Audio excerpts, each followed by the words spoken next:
مدینہ منورہ کی طرف یہ لوگ بڑھتے رہے۔ نبی پاک صلی اللہ علیہ وسلم نے اعلان فرما دیا، جب یہ پہنچے حضور نے بھی اعلان فرما دیا، گلی کوچوں میں اعلان ہو گیا، اللہ کا رسول تمہیں جہاد کی طرف بلاتا ہے۔ مشورے ہوئے شہر میں بند ہو کر مقابلہ کریں یا بستی سے نکل کر مقابلہ کریں۔ لوگوں نے مشورے دینے شروع کر دیے، سب کا زیادہ کا یہی خیال کہ بستی سے نکل کر باہر مقابلہ کرتے ہیں۔ عبداللہ بن ابی نام یاد رہے گا، یہ منافقوں کا سردار، کلمہ پڑھتا تھا، نبی کے پیچھے نماز پڑھتا تھا، لیکن دل سے مسلمان نہیں تھا، منافقوں کا سردار۔ یہ بھی بڑے بڑے مشورے دینے لگا۔ کچھ لوگوں نے کہا کہ اگر ہم شہر میں بند رہ کے لڑیں گے تو لوگ کہیں گے بزدل ہیں، مقابلے پہ نہیں آئے۔ بدر میں ہماری تعداد کم تھی، ہم نے ان کو شکست دی، آج تو ہماری تعداد بھی 1000 ہو گئی ہے، تو وہ خود دشمن چل کے آ گیا ہے تو ہم باہر نکل کے مقابلہ کریں گے۔ حضور صلی اللہ علیہ وسلم نے ان کے جوش کی تائید فرما دی۔ کچھ لوگوں نے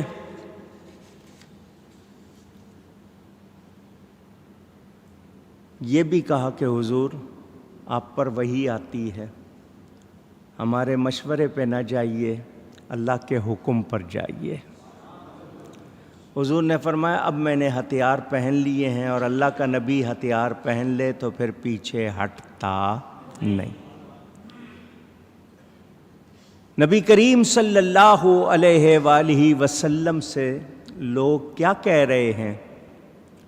اس ذات کی قسم جس نے آپ پر قرآن نازل فرمایا، میں اس وقت تک کھانا نہیں کھاؤں گا جب تک آپ کے ساتھ مدینہ سے نکل کر ان لوگوں سے مقابلہ نہیں کر لوں گا۔ نعمان بن مالک کہتے ہیں یا رسول اللہ صلی اللہ علیہ وسلم ہمیں جنت سے محروم نہ کیجیے، اس ذات کی قسم جس کے دست قدرت میں میری جان ہے میں ضرور اس میں داخل ہوں گا۔ حضور نے فرمایا کیوں؟ انہوں نے کہا میں اللہ اور اس کے رسول سے محبت رکھتا ہوں اور میدان جنگ سے بھاگتا نہیں۔ لوگوں نے نبی کریم پر جان نثاری اور اپنی عقیدت کے لیے جو کچھ کہا کتابوں میں وہ موجود ہے۔ میرے آقا نے فرمایا اللہ کا نام لے کر آگے بڑھو، نصرت الہی اللہ کی طرف سے فتح تمہارے لیے ہوگی جب تک تم صبر کا دامن پکڑے رہو گے۔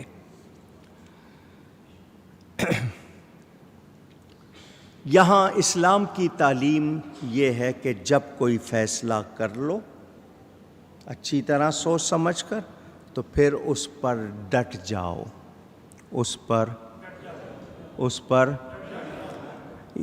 یہ بار بار جو فیصلے بدلنا ہوتا ہے نا تو اس سے آپ کی قوت نہیں بنتی۔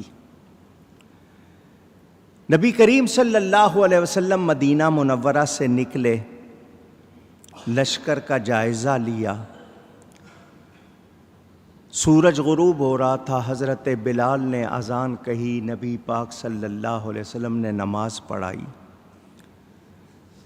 حضور نے 2-3 افراد کو ان کے لشکر کا جائزہ لینے اور ان کے حالات دیکھنے کے لیے بھیجا۔ ابھی احد نہیں پہنچے، عبداللہ بن ابی منافقوں کا سردار جو ساتھ چلا تھا 300 اپنے ساتھی لے کر پلٹ گیا۔ منافقت دکھائی، ساتھ چھوڑا، پلٹ گیا، اور دوسروں کو بھی کہتا رہا نقصان میں رہو گے، میرے ساتھ آ جاؤ۔ لوگوں نے اس کو اللہ سے ڈرایا، مگر اس نے کہا یہ قوت کی نمائش ہے، کوئی جنگ نہیں ہے۔ آج بھی لوگ اس طرح کی باتیں کرتے ہیں جن کے پاس ایمان نہیں۔ اللہ تعالیٰ نے آیت اتاری، ما کان اللہ لیذر المؤمنین علی ما انتم علیہ حتی یمیز الخبیث من الطیب۔ اللہ کی شان نہیں کہ چھوڑے رکھے مومنوں کو اس حال پر جس پر تم اب ہو، جب تک اللہ پاک اور پلید کو الگ نہ کر دے۔ جن کے دل میں نبی کی محبت نہیں وہ پاک نہیں۔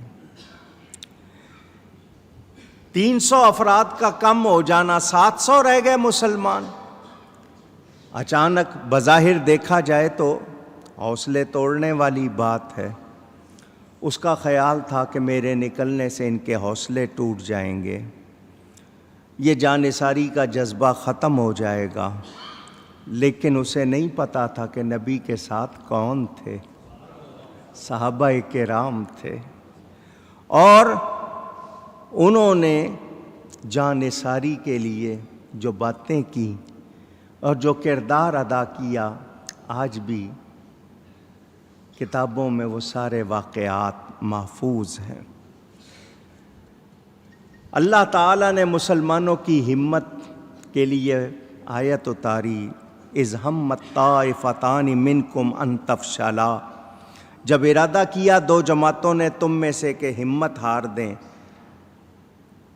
تو اللہ نے مومنوں کو بچا لیا، کیونکہ ان کا بھروسہ کس پر تھا؟ صرف اللہ تعالیٰ پر تھا۔ حضور صلی اللہ علیہ وسلم یہی چاہتے تھے، وہی لوگ لشکر اسلام میں ہوں جو اسلام کے لیے، دین کے لیے، راہ خدا میں نکلے ہیں، مال کے لیے یا کسی اور غرض سے نہیں نکلے۔